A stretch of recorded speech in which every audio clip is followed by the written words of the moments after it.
Êxodo 4, 21 diz assim: E disse o Senhor a Moisés: Quando voltares ao Egito, atenta que faças diante de Faraó todas as maravilhas que tenho posto na tua mão.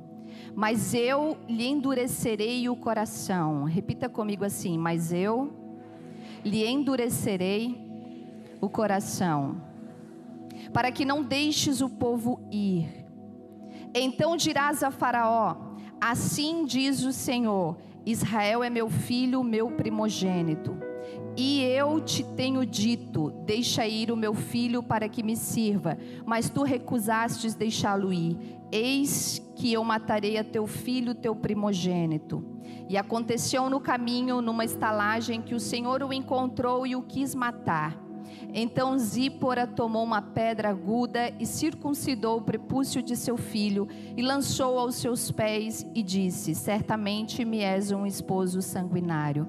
Podem se assentar. Glória a Deus pela tua palavra, Deus. Agora escute isso. O que Deus queria que Moisés fizesse? Deus fala com Moisés e pede algo para ele fazer. O que Deus queria que Moisés fizesse? Alguém sabe? Que Moisés fosse falar com quem? Mais alto. Com Faraó.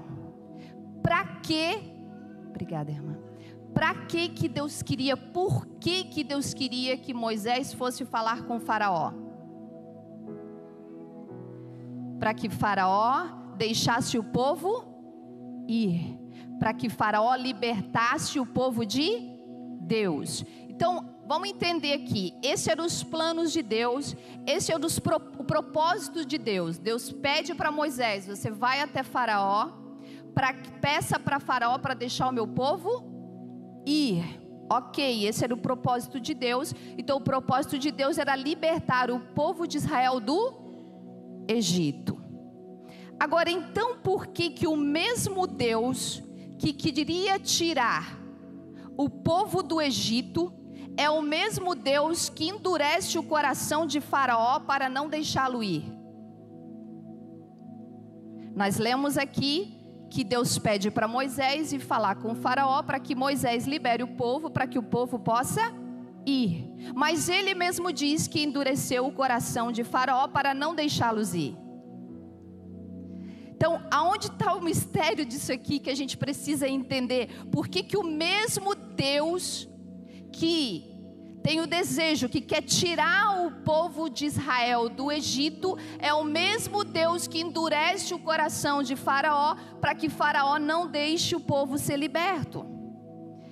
Olhe para quem está do seu lado, que você vai pregar comigo, amém? Diga para ele assim: você precisa entender a maneira de Deus agir. Sabe o que Deus está fazendo? Eu vou tentar mostrar para vocês aqui mais ou menos como que Deus quis trabalhar aqui, que Ele trabalha na nossa vida, amém? Vem cá, pastor Cristiano, vem cá novamente. Glória a Deus, Ele vai me auxiliar aqui. Vem cá. Deus queria libertar o povo, mas Ele endurece o coração de Faraó, para que Faraó não deixe o povo ser liberto. Parece uma contradição, mas sabe o que Deus está fazendo? Imagine, vou amarrar o pastor aqui.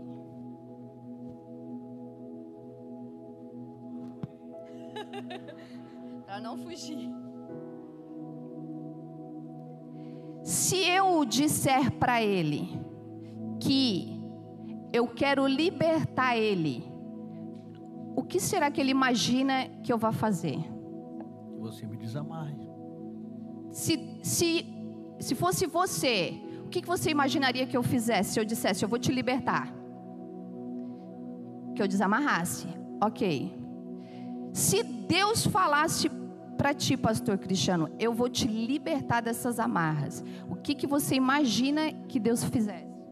Que ele viesse desprender aqui essa algema aqui. Quem imagina que seria isso? Levanta a mão. Levanta a mão, levanta a mão. Quem imagina que seria isso? Sabe o que Deus faz? A gente imagina que Deus vai vir e vai tirar as amarras e dizer: você está livre. Mas pergunte assim: o que Deus faz? Ah, não, eu vou falar só para o povo daqui, ó, que está mais animado. Pergunte de novo: o que Deus faz? Ele faz isso aqui, ó. Ai! Ei!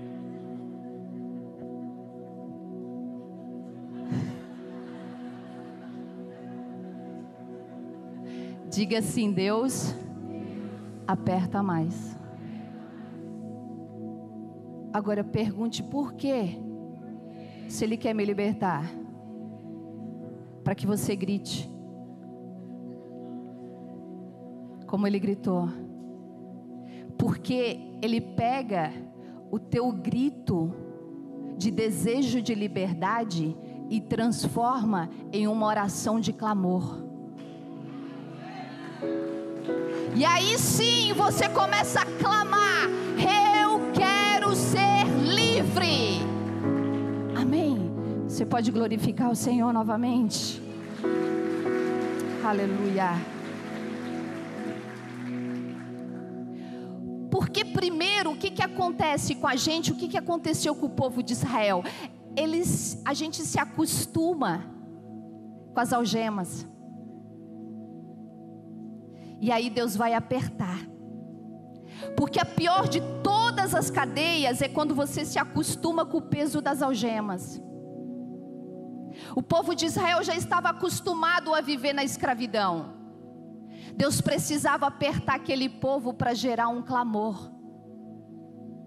Eu não sei o que está apertando na sua vida, mas Deus está dizendo assim: eu estou gerando um clamor. Aleluia. Deus aperta as algemas para você gritar.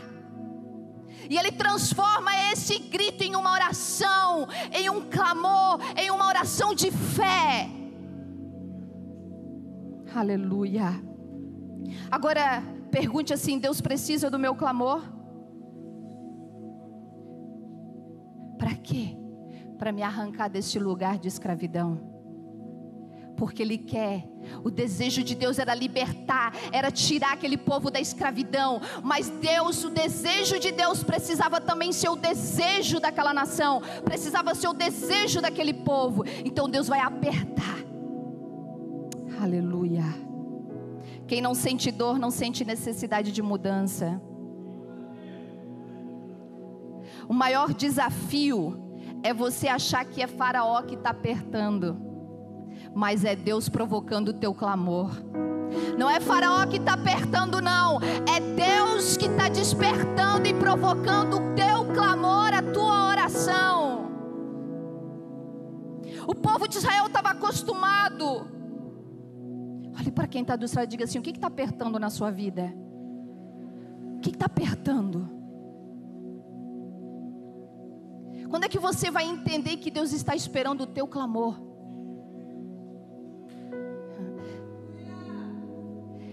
Quando aperta, você nunca ora com tanta fé.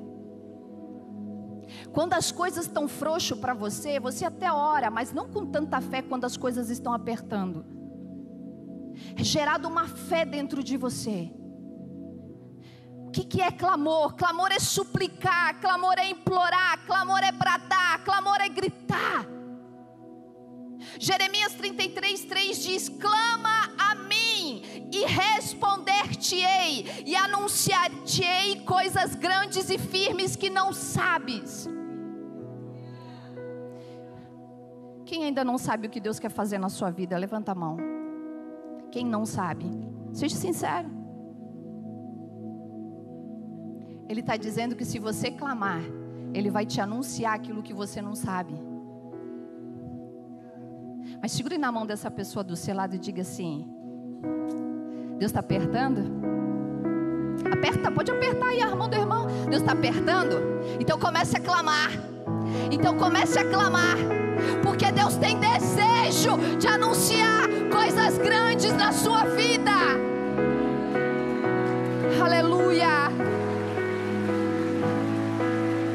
Aleluia.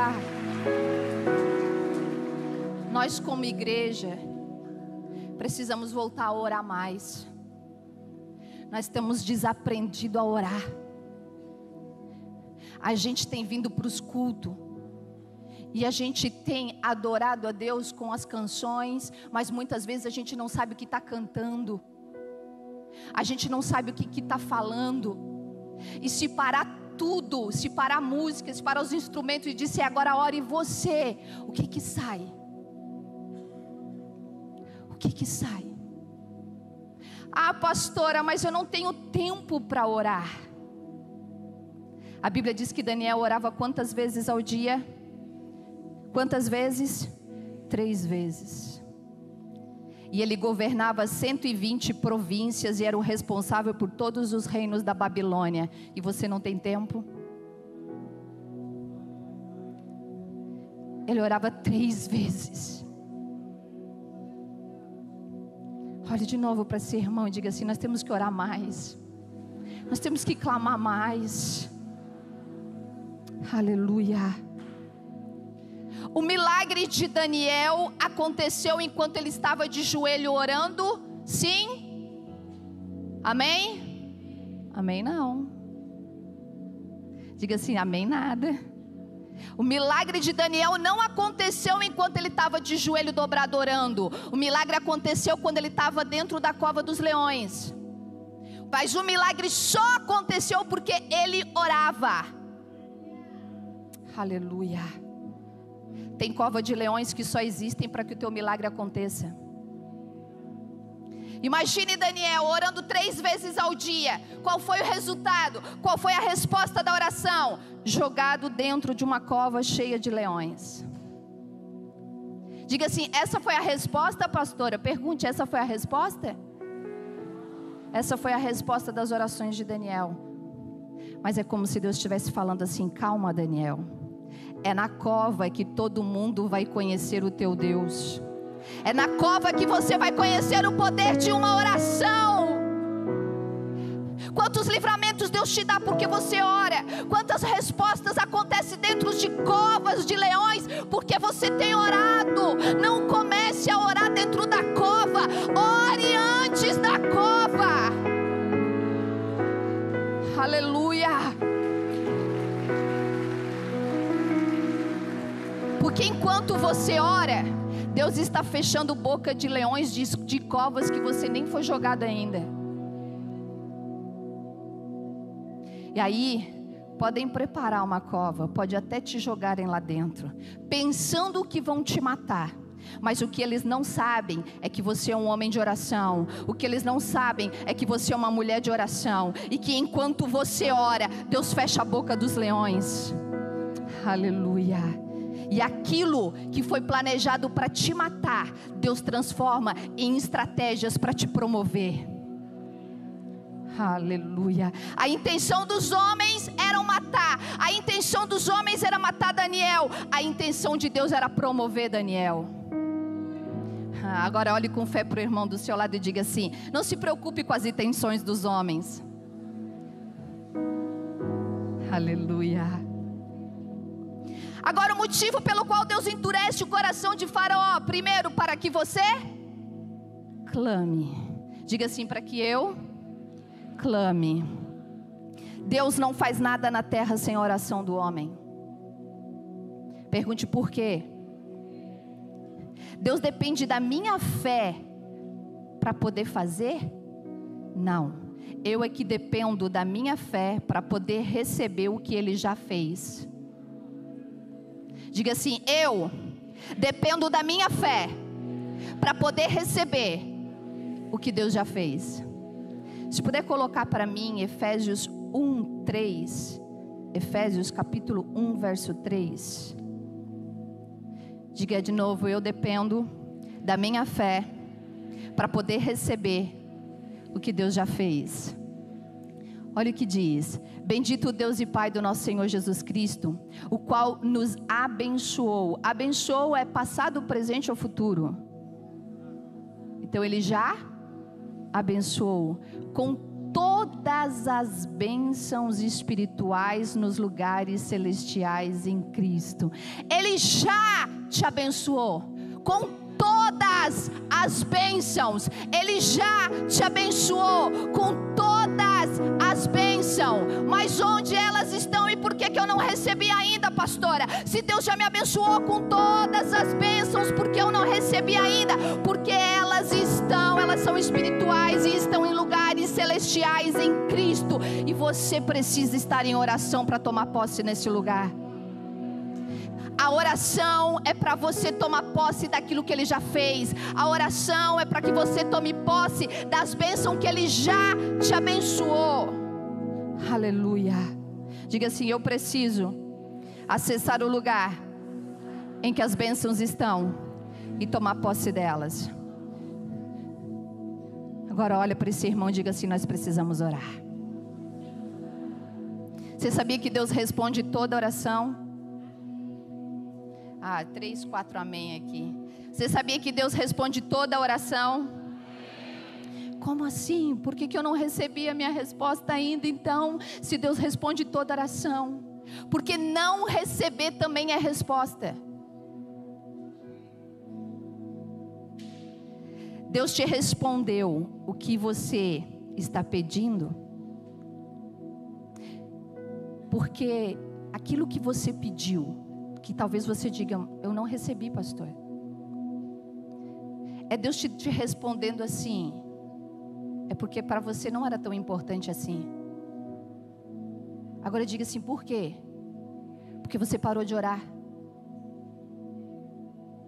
Se você parou de orar, é porque não era tão importante assim.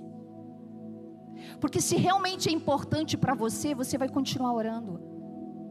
Então até mesmo quando Deus não responde a sua oração, é Deus te respondendo. A gente acha que a nossa oração é para convencer a Deus a fazer o que a gente quer. Diga assim: não, a minha oração é para convencer a mim a fazer o que Ele quer. Quanto mais eu oro, mais Ele me convence da vontade dEle. Quem já teve essa experiência de você começar orando, você começa pedindo algo, aí você permanece sempre em oração, quando você vê, você já está pedindo outra coisa. Mas peraí, eu comecei pedindo uma coisa, mas eu já estou pedindo outra. Porque a oração faz isso, faz com que Deus coloque a vontade dEle dentro de você. Amém. Então olhe para quem está do céu e diga assim: não desista de orar não. Está difícil? Continue, permaneça em oração, não desista de clamar. Deus está te apertando, comece a clamar. Deus está te apertando, comece a gritar. Deus está te apertando, comece a orar mais. Aleluia. Se Deus não te apertar, você não clama. Se Deus não te apertar, você não obedece. Se Deus não te apertar, você não reage. E agora olha o que diz Êxodo 4:24. E aconteceu no caminho, numa estalagem, que o Senhor o encontrou e o quis matar. Espera aí, Deus chama Moisés e agora quer matar ele no caminho que ele está indo para cumprir o que Deus acabou de pedir? Deus está me pedindo algo, eu estou indo no caminho para fazer exatamente o que Ele me pediu, e agora Deus quer me matar? Eu estou fazendo exatamente o que Deus me pediu, e por que isso agora? Talvez você está aqui e já fez essa pergunta. Eu estou fazendo exatamente o que Deus pediu, e por que isso agora? Preste atenção. Moisés sabia da aliança de Deus com seus pais. Sabia ou não sabia? Sabia. Moisés sabia que os seus pais tinham aliança com Deus. Ele sabia que todo primogênito deveria ser circuncidado, mas ele não fez com o próprio filho. E Zípora, a esposa de Moisés, entendeu. Quando Deus te chama, Ele te quer por inteiro. Ele quer toda a tua fidelidade. Deus vai tentar matar em você tudo aquilo que não tem aliança com Ele. Tudo aquilo que não tem aliança com Ele, Deus vai matar, Deus vai tirar. Moisés iria declarar a praga da morte dos primogênitos no Egito, daqueles que não tinham aliança com Deus, e o seu próprio filho não tinha. Se Deus não faz isso, Moisés perderia o seu filho no Egito. Tem situações que parece que é para te matar, mas é só para te acordar e acertar a sua vida com Deus. Deus está ensinando a Moisés a viver o que prega. Deus está apertando Moisés e o povo para clamar, para se posicionarem como filhos de Deus, para viverem como um povo santo e separado do pecado, para desejarem ser livres das amarras de Faraó. Se assim não fosse, se simplesmente não endurecesse o coração de Faraó, o povo talvez não ia querer sair do Egito. Ou se Faraó permitisse, eles ainda dariam toda a honra e glória para Faraó. Faraó foi bonzinho e nos deixou ir. Faraó é o cara. Como Faraó é bom, ele nos deixou ir. Diga assim: Deus gosta de espetáculo. Não, você não entendeu. Diga de novo: Deus gosta de espetáculo. E é isso que Ele vai fazer na minha vida. 3, 4, Jesus. Diga assim: e é isso que Ele vai fazer na minha vida. Aleluia. Todos têm que reconhecer o que Deus está fazendo na sua vida. Quando você começar a perceber que está sendo atacado de uma forma que não é natural. Quem já percebeu alguns ataques na sua vida que você diz: isso aí não é normal? Sabe o que é isso? É porque o que Deus vai fazer também não é normal. É porque o que Deus vai fazer na sua vida também não é normal.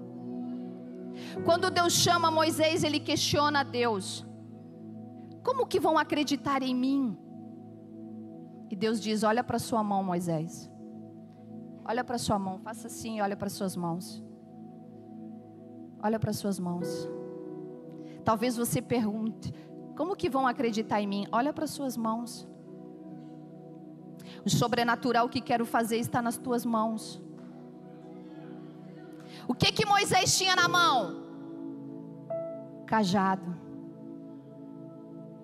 Lembra daí quando Moisés se depara com o mar vermelho e Moisés começa a clamar a Deus? Deus lembra Moisés novamente: o que você tem nas mãos, Moisés? Olha para a tua mão, Moisés, o que tem na tua mão? A resposta de Deus para o seu problema nunca é a pergunta: o que está faltando? Deus nunca vai te perguntar assim: o que está faltando para você? Ele vai perguntar: o que você tem?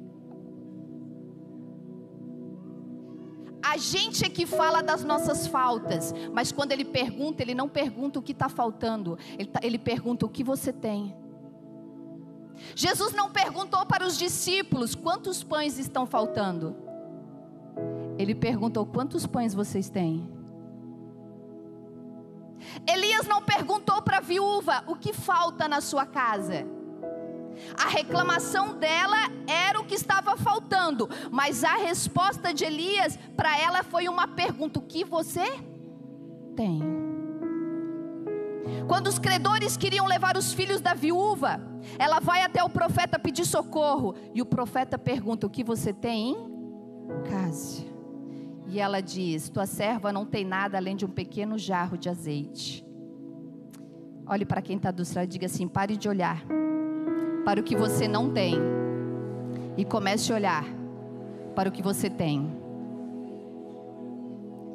Aquele paralítico que estava esperando que alguém o levasse no poço, estava faltando um milagre de cura para ele. Mas o que ele tinha? Diga assim: estava faltando o milagre da cura. Mas o que ele tinha? Ele tinha Jesus do lado dele. Mas ele estava esperando o mover das águas. Tem muita gente esperando o mover, sabendo que Jesus já está ali. Jesus já está aqui. Vou repetir, Jesus já está aqui. Não importa o que lhe falta, o que importa é o que você tem. E o Senhor é o meu pastor e Ele não me falta. Ele, o meu tudo, Ele que é o meu tudo, não me falta. Adão mesmo no jardim, no paraíso, ele sentia falta de uma companheira. Como Deus fez o que lhe faltava, com o que ele tinha. Pergunte o que ele tinha: costelas. Adão não sabia que o que ele desejava estava dentro dele. Diga assim: o que eu desejo está dentro de mim. Tudo o que você precisa está dentro de você. O povo de Israel, Moisés demorou no monte, e o povo construiu aquele bezerro de ouro. Quando Moisés desce, destrói aquele bezerro, derrete ele, moe até virar pó, joga na água e dá para o povo beber. Sabe o que Deus estava dizendo? Vocês não precisam de um Deus do lado de fora. Eu estou dentro de vocês. Eu estou dentro de vocês. Vocês não precisam construir algo do lado de fora. Eu estou dentro de vocês. Elias declara chuva. O seu servo vai olhar, só tinha uma pequena nuvem. Não tem chuva com nuvem pequena. Diga assim: do lado de fora. Mas do lado de dentro tem uma grande fé, capaz de fazer grande chuva de uma pequena nuvem. Olhe para quem está do céu e diga assim: não importa o que você tem do lado de fora, e sim o que você tem do lado de dentro. E você tem fé para clamar e gerar o impossível. O povo de Israel estava clamando por libertação. Deus faz nascer Moisés. E o povo inconformado que Deus não respondia. Imagine o povo clamando, Deus nasce, Deus responde a oração, mas o povo não estava vendo. Imagine Deus dizendo: eu já respondi vocês, ele já nasceu. Só que vocês não estão vendo. Eu só estou escondendo a sua resposta para que o inimigo não mate ela. E o povo desistiu de orar. 3 meses Moisés não podia chorar. Mas quando a sua mãe o coloca no rio, a filha de Faraó o vê e ouve o quê? O choro. 3 meses Moisés não podia chorar. Mas de repente a filha de Faraó ouve Moisés por causa do seu choro. Um dia antes, o teu choro podia te matar. Porém, um dia, esse mesmo choro trará resposta para a oração de muita gente.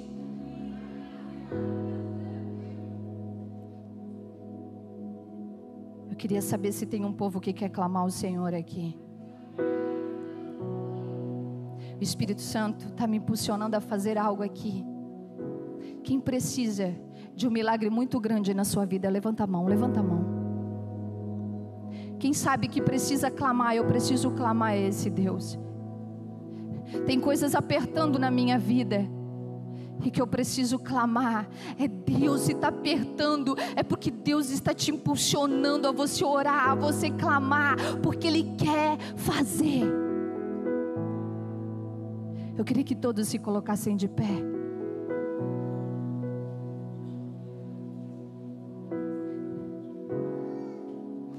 E só você que crê que esse ambiente que está sendo gerado é um ambiente de milagre. Esse ambiente que está sendo gerado é um ambiente de coisas grandes. Eu queria que você se colocasse de joelhos. Você sabia que essa posição intimida o inferno? Essa posição intimida o inferno. E eu quero declarar, eu quero dizer no mundo espiritual que aqui tem uma igreja que ora. Aqui tem uma igreja que clama. Comece a clamar ao Senhor agora. Você não precisa agora que alguém diga o que você tem que cantar. Não, é as suas palavras. Você não precisa que alguém ore por você agora. É a tua oração, é o teu clamor, é o teu se prostrar diante do Senhor. Será que o céu pode ouvir algum clamor? Será que o céu pode ouvir uma igreja clamando? Nós clamamos a Ti, Senhor.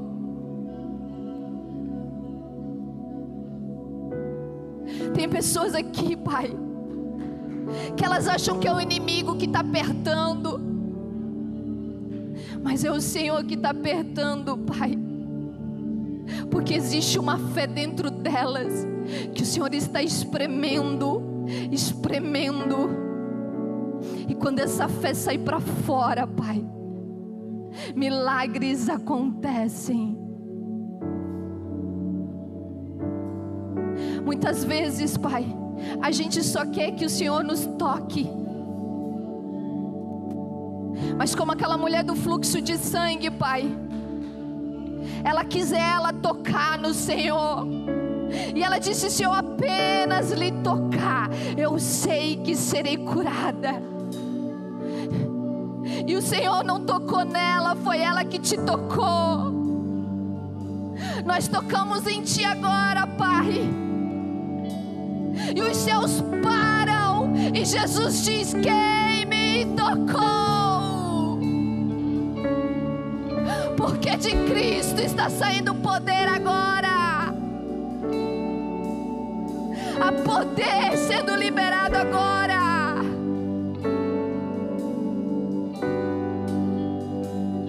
E se há uma igreja que clame com toda a sua fé, clame com todo o seu coração, e comece a ver o que Jesus está fazendo, comece a ver o milagre acontecendo. Isso é fé, é ver aquilo que não existe, é trazer à existência aquilo que não existe. Isso é fé. E se você crê, glorifique ao Senhor, glorifique ao Senhor, fique de pé, adore ao Senhor, levante as suas mãos em adoração ao Senhor. Há uma nuvem aqui. A igreja mais de Cristo, ela se move com a nuvem. Aonde a nuvem está, mais de Cristo está. E essa nuvem está aqui. E aonde essa nuvem de glória está, há milagre. Aonde essa nuvem está, a libertação. Aonde essa nuvem está, a presença do Senhor. Começa a sentir o Espírito Santo te inundar agora.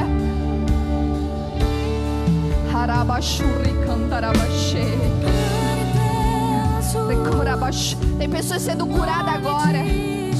Espírito de enfermidade sai agora.